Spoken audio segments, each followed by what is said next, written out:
Weeks after his country was battered by waves of Israeli strikes and the U.S. bombed three of its prized nuclear facilities, Iran's foreign minister came to a gathering of regional diplomats in China this week with a simple ask. Their group, the Beijing and Moscow-backed Shanghai Cooperation Organization, should have a way to coordinate response to military aggression and play a central role in addressing such threats, Abbas Araghchi said, according to Iranian state media. Along with Iran, fellow SCO members China and Russia are key members of what lawmakers in Washington have dubbed an axis of authoritarian nations, or a growing anti-American alignment of Iran, North Korea, China, and Russia.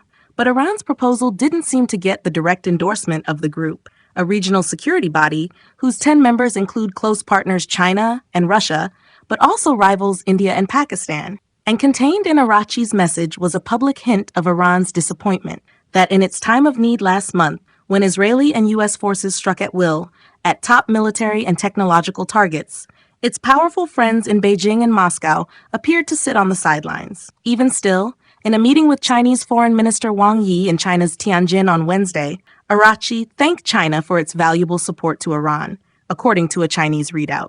Earlier this month, at a summit of BRICS, another China and Russia-backed grouping of major emerging economies, member state Iran got little more than a statement of serious concern over deliberate attacks on civilian infrastructure and peaceful nuclear facilities. The declaration condemned the strikes but did not name Israel or the U.S. China's public response, to explicitly condemn the attacks, but not take an evident direct role in peacemaking, however, was widely seen as a sign of the limits to its power in the Middle East, despite its bid in recent years to ramp up its economic and diplomat clout in the region. Beijing has instead focused on using the conflict to play up another message, that China does not want to be a global leader that uses power in the same way as the U.S. The propaganda machine of China's ruling Communist Party has long decried America's hegemony and its wanton use of force as it rolls out examples of U.S.'s involvement in multiple conflicts of recent decades.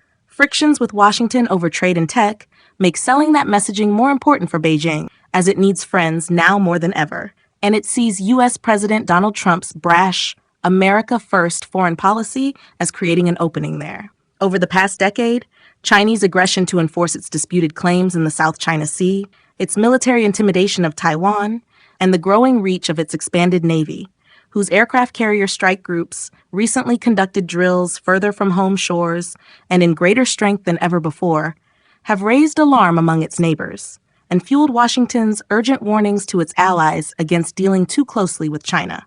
Beijing has cried hypocrisy, and in 2022, Chinese leader Xi Jinping unveiled his own vision for global security architecture, short on detail, but clear that it opposed the U.S.-led alliance system and military intervention. That vision has brought together Xi and Russian President Vladimir Putin, whose shared mistrust for NATO and view that it's a provocative actor is a key point of alignment and a subtext for why Beijing has never condemned Russia's invasion of Ukraine.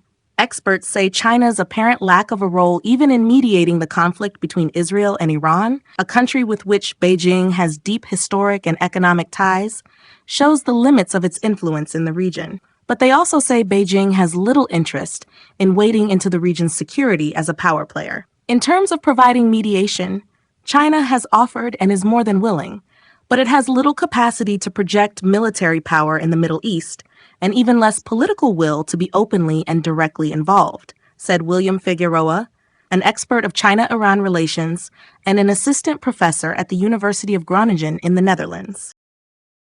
Unlike the U.S., which maintains substantial military assets to back its allies and interests in the region, China's on-the-ground military presence is limited to a naval base in the Horn of Africa nation of Djibouti. Indeed, Beijing's only military alliance is a historic one with neighboring and fellow one-party communist state North Korea. Beijing also shied away from joining international efforts last winter to protect key shipping lanes under attack from Houthi rebels in Yemen following Israel's war on Gaza. The attacks put China's commercial interests at risk, even though the Houthis said they won't target Chinese or Russian vessels.